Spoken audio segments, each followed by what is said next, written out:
Hello, everyone, and welcome back to Shamrock Foods Kitchen Conversations, where we talk to Shamrock partners just like you about how they approach the hospitality business, stay on top of trends, and manage a successful restaurant business. I'm your host, Jeff Pivin, Business Solutions Consultant with Shamrock Foods, and I'm joined today by a very special guest. He is an author, he is a restaurateur, he's a chef, and he's also a Shamrock Foods enterprise business consultant. His name is Bo Bryant. He is my personal mentor. I always ask him any of the questions that I get stumped on. He is the Chuck D to my Flavor Flav. Bo, thank you for joining us today. So stoked to have you on. Thanks for having me, Jeff. Of course, man. Of course. Well, everyone out there in TV land, we invite you to participate in the conversation by just typing in a comment below the feed here. We've already got my brother Verlin Dickerson out here on the comments. He says he's ready to go, and hello to everyone. This is going to be a great conversation. Bo, let's just dig in.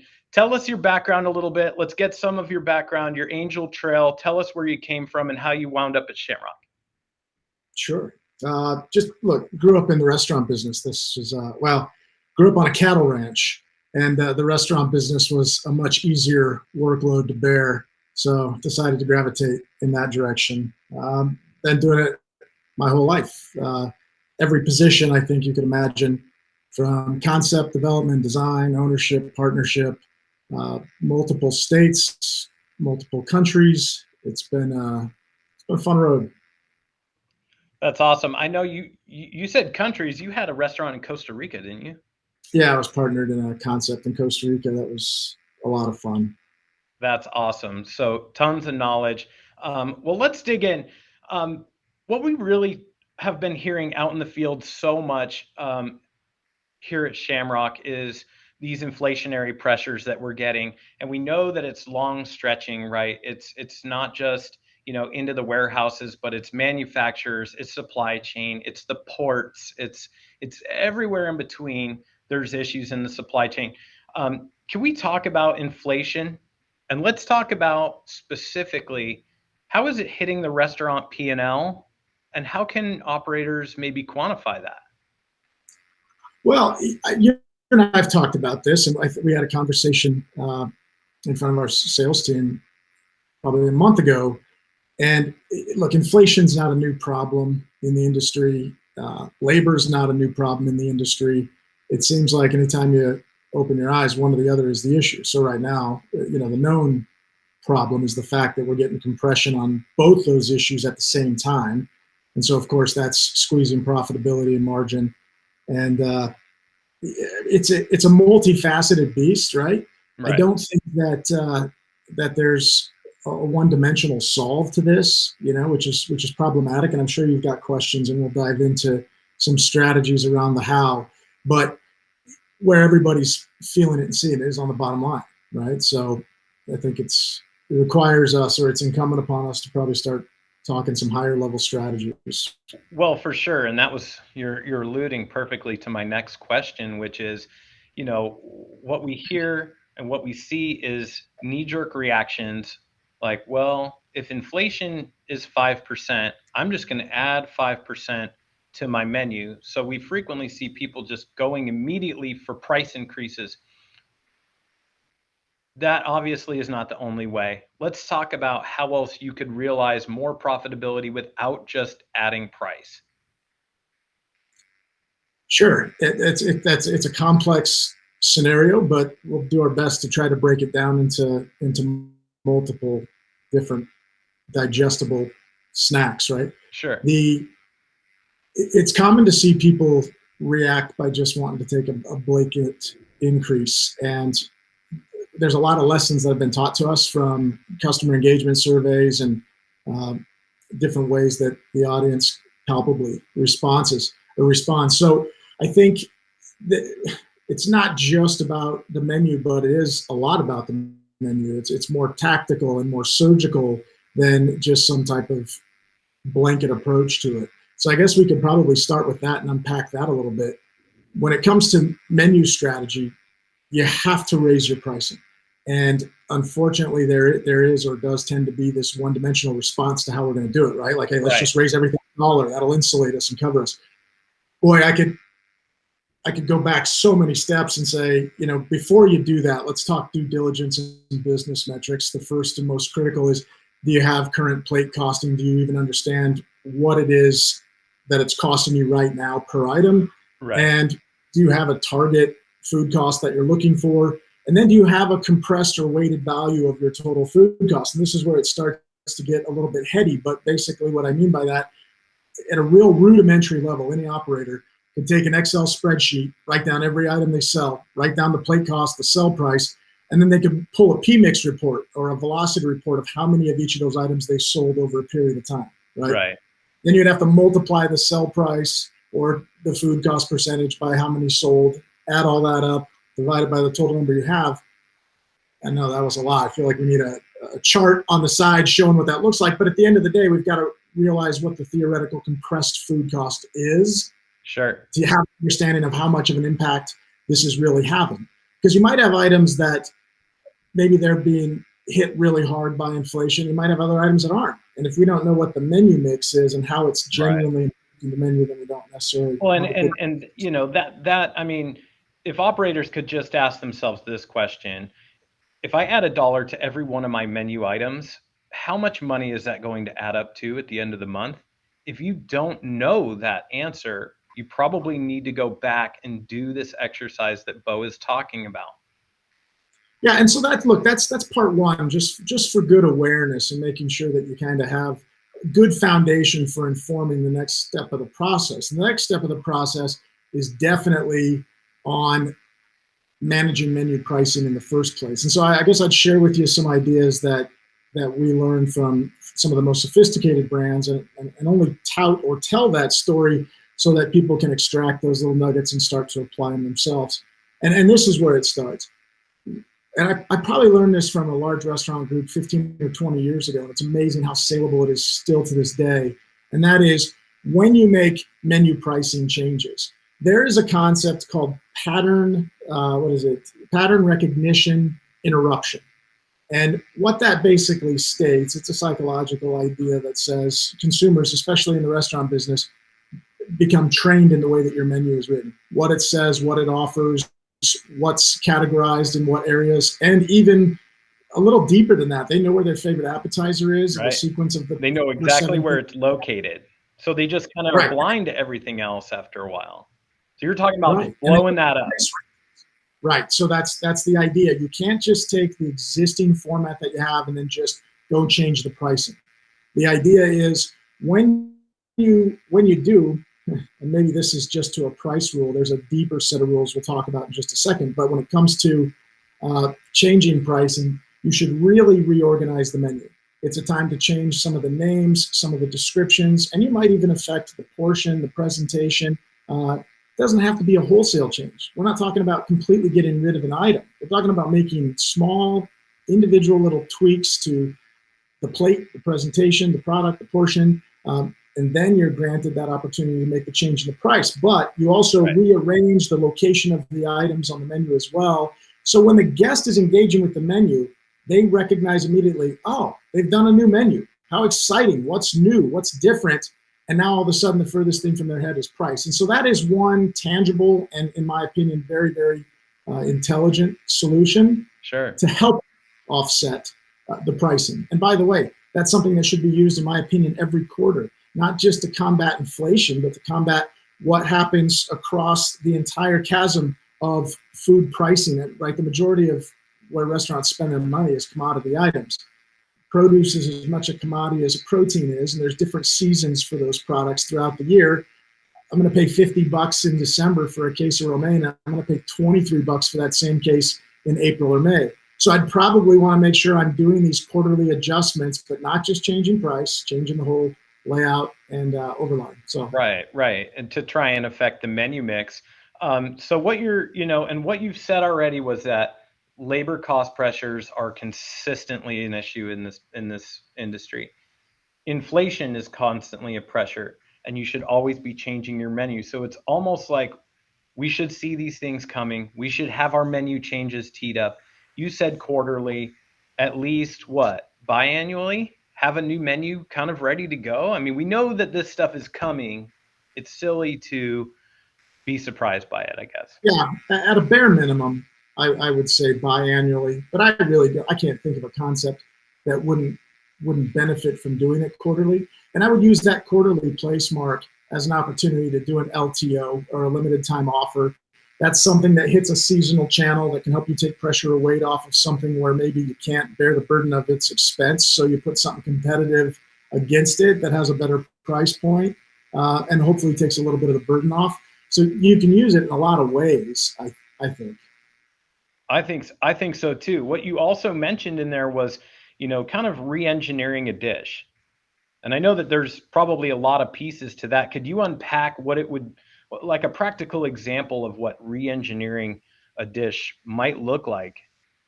Yeah, look, I think that, when we think about changing an item or changing the price of an item, we can't look at that in such a monocular way, right? That it just means, follow the ellipse to the end of the description and change those numbers. That's actually not what it means. What it means is, if you can reduce the portion by a small amount, or you can even interchange some of the portion layers of something that's on a dish, more of something that's less expensive, less of something that's more expensive, that effectively lowers your cost, which changes your price, makes the existing price more profitable. So we talk about that a lot with product. So there's product considerations first. Is there a product out there that I could use to affect the very, very similar outcome to this dish, but that might have a benefit for me from a labor standpoint, or it might be something that's more universally used at a lowest common denominator kind of presentation. Right. So I know I'm getting heady, but also plating is a big deal. I mean, I could take a very large plate. I could take a large, 14-inch, 16-inch oval, change that to a 10-inch plate. Instead of going for width and mass, I could go by volume and literally just reconstruct the way that I do the plate or the presentation, and it might give the guest an interpretation of more value. For sure, the value perception and the value proposition of a plate that gets higher is incredible. And we see a lot of restaurants that tend to just plate on a 2D plane. Sure. And I think that bringing your dish up, and like you were saying, maybe you come down in portion and add a sauce, which you're going to come out ahead in net profitability, and you're going to add more value to that plate at the same time. Yeah, I'll give you a silly example, because it's not just, I don't want to change the guest's experience or ever give the guest the impression that we're trying to do something that is cheapening our brand or what we're doing. But just as a very, very simple example, we looked at this, what we called a barbecuban. It was a take on a Cuban sandwich with barbecue pulled pork and like a super thin shaved, high volume stacking Black Forest ham, for example, right? And then our homemade brine pickles and our homemade mustard and the cheese. And it was a cool dish, but we looked at the cost of the pork versus the cost of the ham, and we were buying the ham, and that had been manufactured by somebody else. We're manufacturing smoked pork on our own, and believe it or not, the cost per pound usable product, the pork, was less expensive than the ham. So we had like a 3-ounce and 3-ounce mix of the two proteins, we switched from 3 and 3 to 2 of ham and 4 of pork. And I think it actually even made the sandwich better, shaved the ham a lot thinner so we could stack it higher. And the aesthetic was beautiful. And the net effect was maybe like, 60 cents off what our current plate cost before was. Wow. And that's money that went right into our pocket. Now, The other thing that I leave out, and to me, if anybody out there knows me or has ever had the displeasure of having to listen to me talk, you will know that I live behind this concept of what's called the POD. And that really, if you want a silver bullet for affecting your product pricing and your profitability, it begins and ends with POD. And that is point of differentiation, right? And I'm not talking about getting crazy. I'm not talking about Thomas Keller, French Laundry. I'm talking about, Joe Schmuckatelli's Deli. It doesn't have to be anything dynamic. Point of differentiation is where creativity intersects with profitability, right? Find a unique and creative way to take something that is known and familiar, right? And whether it's through presentation or interpretation of a product, whatever it happens to be, and do that a little bit differently. Sure. And then you interrupt another psychological phenomenon called fair market value. And this has been Right. studied to death through the University of Cornell. Their hotel sciences department has done incredible deep dives on this. I've worked with their head instructor for that department in research named Professor Lin, and it's amazing when we look at the impact of this concept, fair market value. The consumer knows in their head what something is worth in a range, right? Whether I go through a drive-through or a sit-down restaurant, I have a range in my head of how much a cheeseburger is worth. Sure. If you're just delivering a commodity product that everybody else delivers, you're going to suffer within the parameters of that consumer's expectation. Right. Disrupt that in a way that no one's ever seen before, just a little bit of nuance, a little bit of creativity. All of a sudden, there's nothing to compare it to because it's no longer commodity. I can't get that anywhere else. Well, right. I mean, we see examples of this even in mainstream food. For instance, the chalupa or the Crunchwrap Supreme or something where it's like, it's all the same ingredients, it's all the same stuff, but it's presented in a way that's cool, new, different, and nobody else is doing it. You basically name your price at that point because you've broken free of the chains of fair market value like you were talking about. Yeah, and again, it's not reinventing the wheel, right? I think Steve Jobs had said that there are no new inventions, and to a large degree, I think there's probably some truth to that. But there's a lot of compounding of original inventions that were never married together before Right. that can have a very, very cool outcome. So I'm going to give away a huge secret because I want to give you a great example of something that we did recently for a client. And I run the risk of saying it out loud and everybody could take it, but no, everybody pay attention. We are recording this too. If that happens, I guess that means it was a good product. So we were given some instruction helping this brand develop a couple of concepts and some menus. And that was myself and Chef Angel, and you were involved in this project too. They were talking about their dessert menu, and they absolutely had to have an ice cream sandwich. And I struggled with the idea of how well this fit with the brand, but not just the brand, how well it fit within the price construct of where the rest of the menu items were pricing. And it was forcing me to either put this low price item or overprice it and diminish the value, right? So it was a struggle. When you say ice cream sandwich, you're thinking like the crusty little like cookie and wax paper, right? Yeah. So we took some cool gourmet cookies to start. We did the ice cream and we pressed the sandwich and then we froze them so they could temper. And then crazy epiphany, I have no idea where it came from, but it's just this idea of marrying something unique. I went back to my childhood and we had a concept similar to a Dairy Queen where I grew up. It's called Dairy King. You're kidding, right? Small town, right off the ranch. King, okay. And I remember one of my favorite things was these dipped cones, right? So like cherry dipped cones, butterscotch dipped cones. They're so great, satisfying, texturally, crunch, sugar. I mean, the whole thing was fantastic.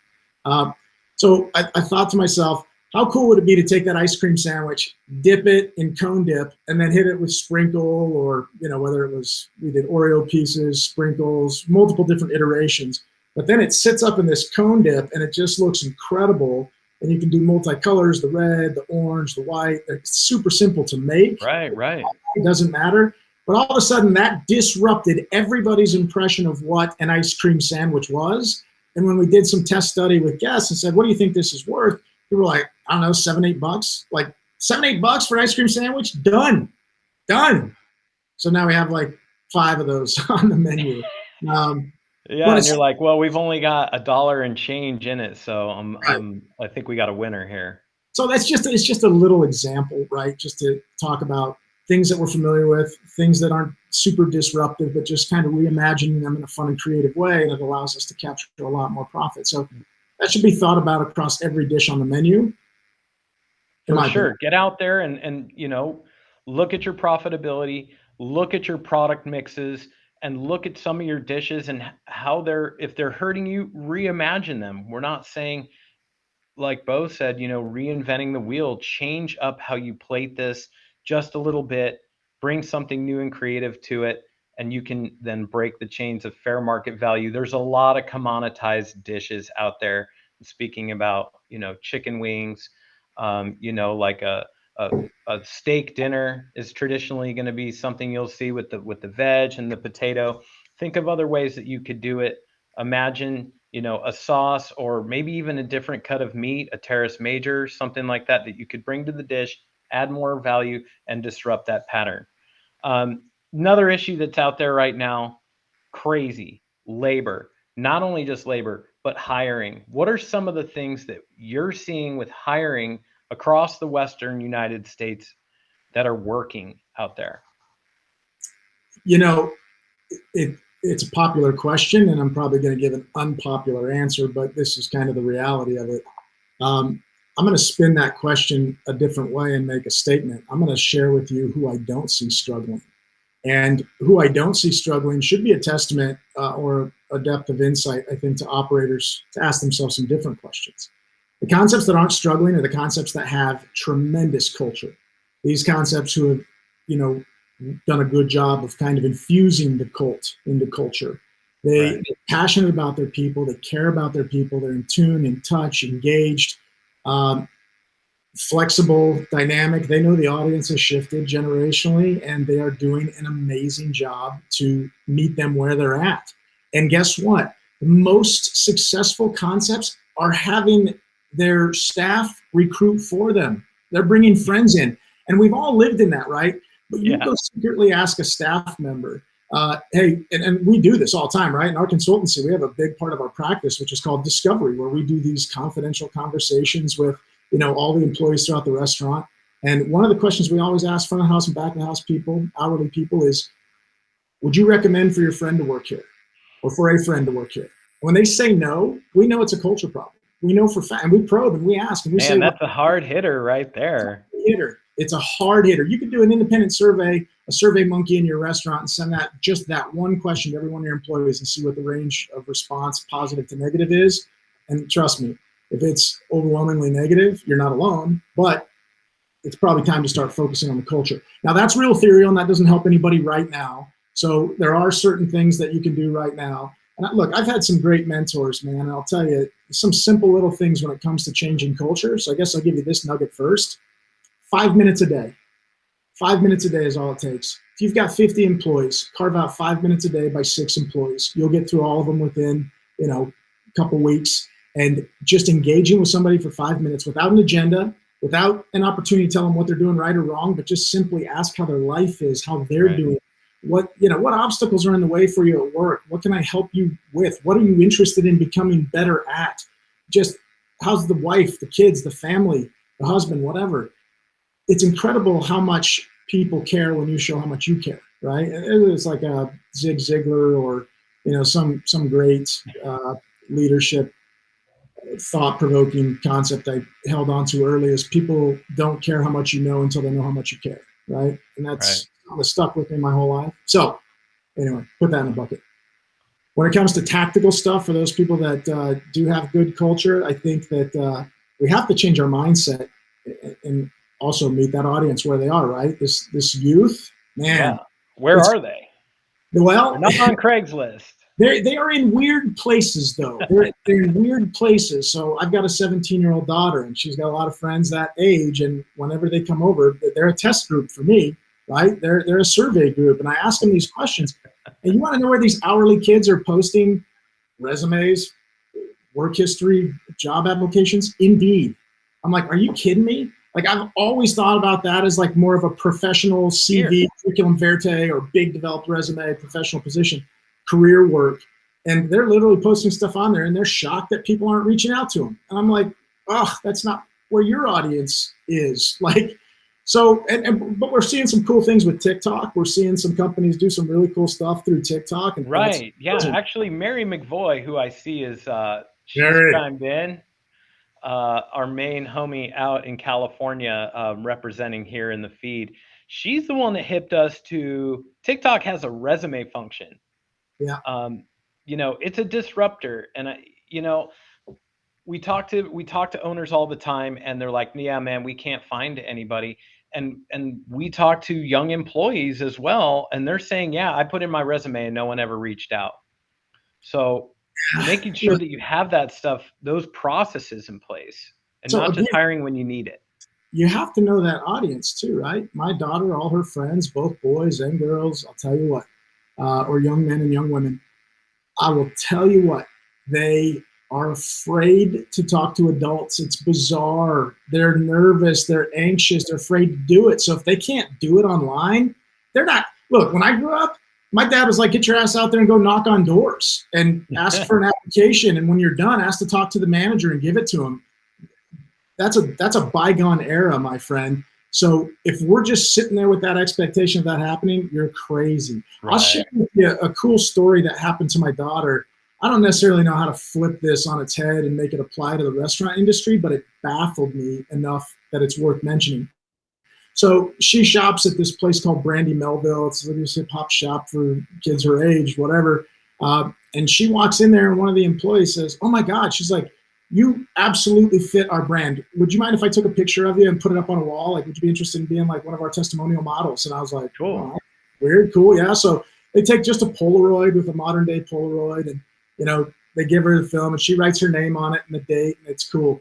And I thought that was the end of it. But then the girl's like, "Hey, could I get your Instagram handle?" And so my daughter gave her the Instagram handle. She didn't write it on the picture. She just wrote it down.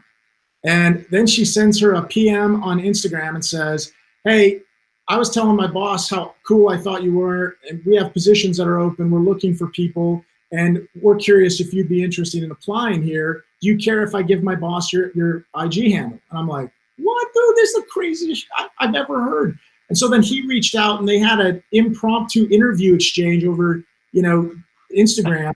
That is the most 2021 thing I've ever heard. Dude, it was crazy, but it was brilliant. It was beautiful, right? I'm thinking, man, we got to figure out how to do that. And I know in full service, like, you've got people your age sitting behind the bartender that's their age, and they're chatting about what they do and this and that. If they like the culture and they like where they work, they'll shamelessly plug if they like a person. "Hey, you'd fit in great here. Quit doing that silly job and come join us." Heck yeah. The testimonial rate, we know this both with employees when it comes to engagement. It's the same rule with customers when it comes to engagement. We take recommendations on where to go from our direct peer group, whether that's where we work, where we eat, where we spend our money. It comes direct from peer group. More than any social media channel, any traditional advertising channel or otherwise, that's where it comes from. Right. So advocacy is going to be your number one way to attract those people. And like you were saying, fish where fish are, Instagram, TikTok.